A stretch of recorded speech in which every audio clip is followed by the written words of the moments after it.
Hi guys, this is Rob. Welcome back for another Matchbox Garage video, where today I attempt to take this Ford Cortina from shabby to shiny. Now this is a custom video and you may be surprised at the route that I take with this car. So here we have it, made in England by Lesney, Matchbox Series number 25, Ford Cortina.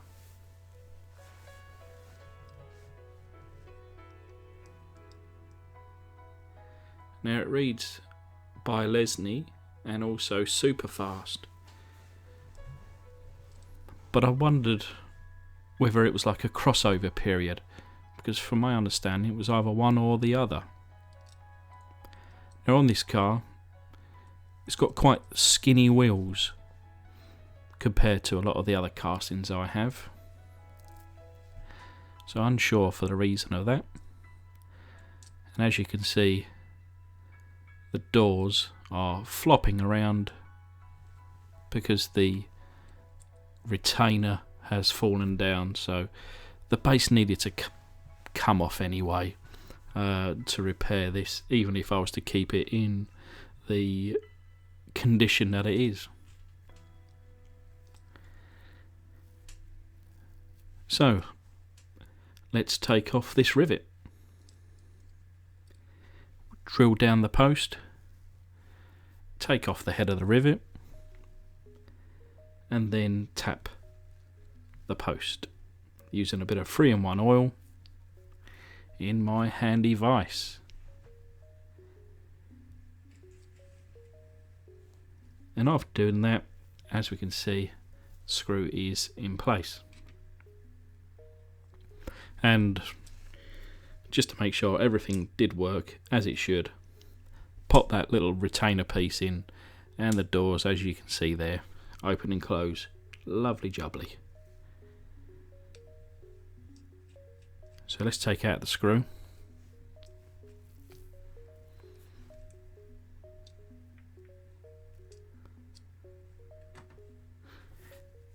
Now the base is in really good condition. The wheels are in really good condition. But it's got like a certain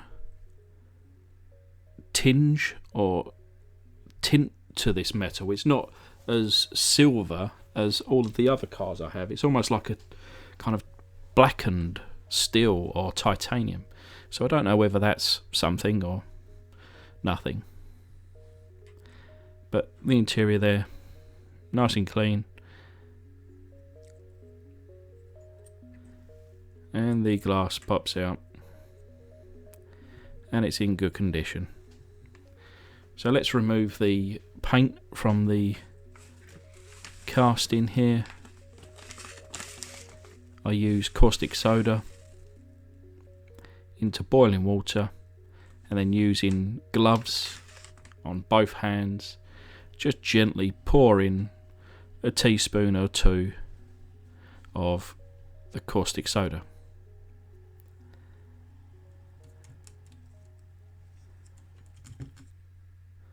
And after a couple of minutes, rinse it all off, and this is what we're left with.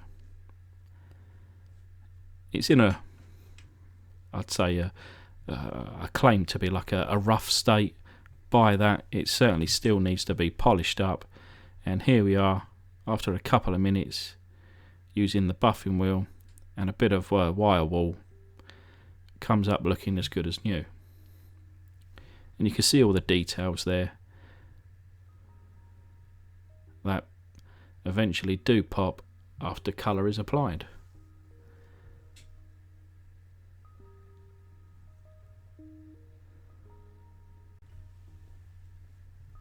So let's now go to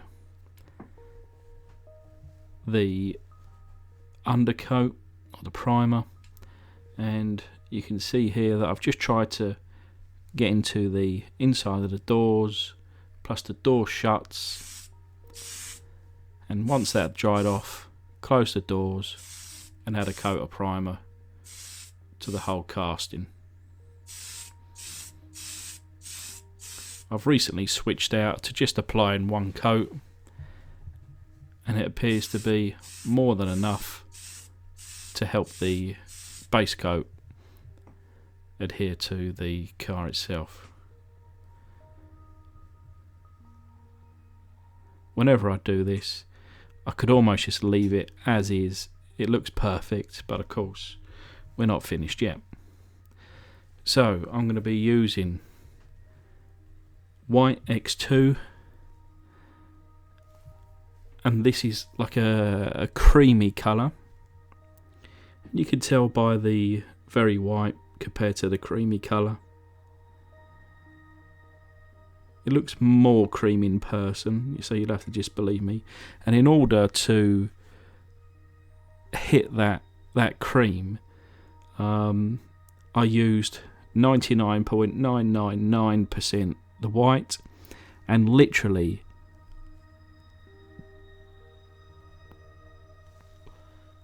one drop of yellow, and it turned it into that cream. Went with around a 60-40 ratio with the thinner.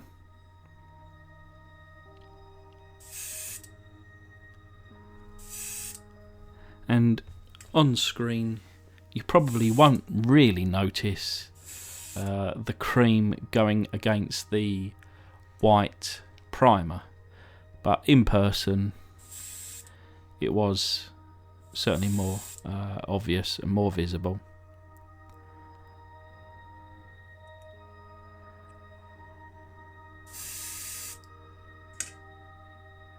So similar to the primer, I just got in to the little door jambs there, inside of the doors, put it to one side to dry, close the doors, and then paint the remainder of the casting.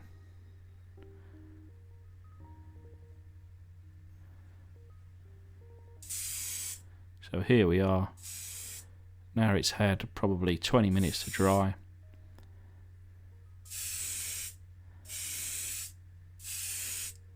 And I'm now covering the casting with this creamy colour. Have you guessed yet what route I am taking with this car? Pause the video, comment below. Let's see whether you can get it.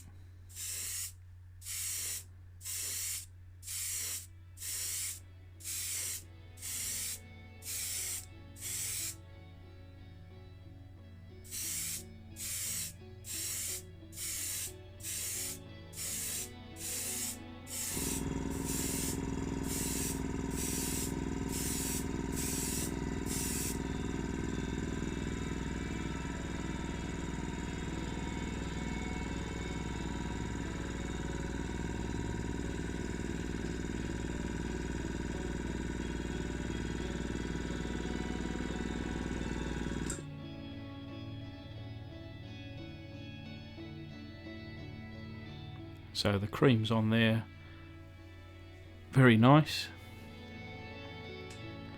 And after a few coats,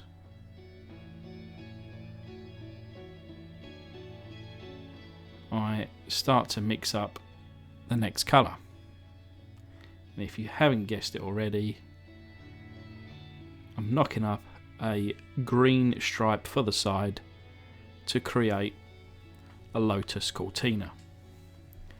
And with around 45% green, 45% white, a bit of yellow there to come up with the green that I feel was closely resembling the green on the Lotus Cortina. And using my Tamiya masking tape, spent probably an hour trying to position so that it most resembles the Mark II Lotus Cortina.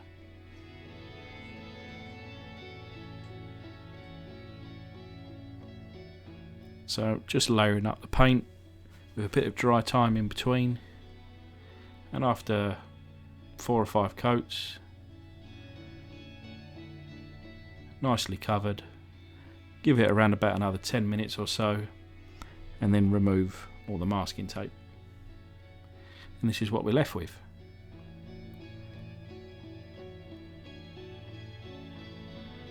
It's not 100% true. There's slight angle differences, but it's pretty close. It's close enough for me. And I'm going to add a little bit of clear just to protect it. I still need a bit of practice with this stuff.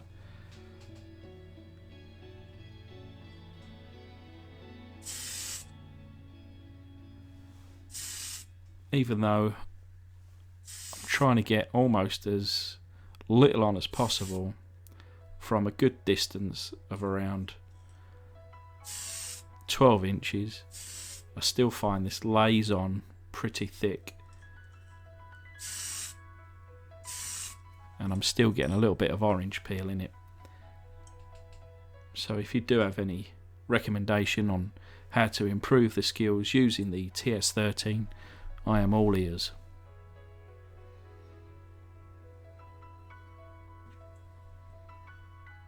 So whilst that's drying, I'll turn my attention to the base with the wheels, the interior, and then the glass. Now, base wise, I'm not going to do anything to it.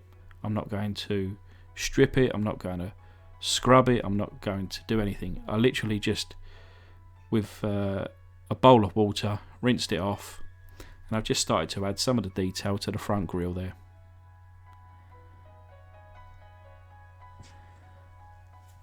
Little warm bath with the windscreen,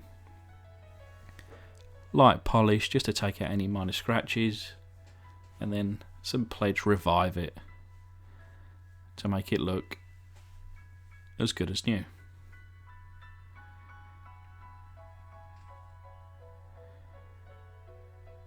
Now, as a Lotus Cortina, we don't need a tow hook. So with that, cut a little bit of silver paint just so that it masks it somewhat once it's in the car. Now I'll start to add a little bit of extra detail here. Rear number plate, rear lights. You won't see it, but it's that little kind of yellow Lotus badge. So again, the little detail in the front grille.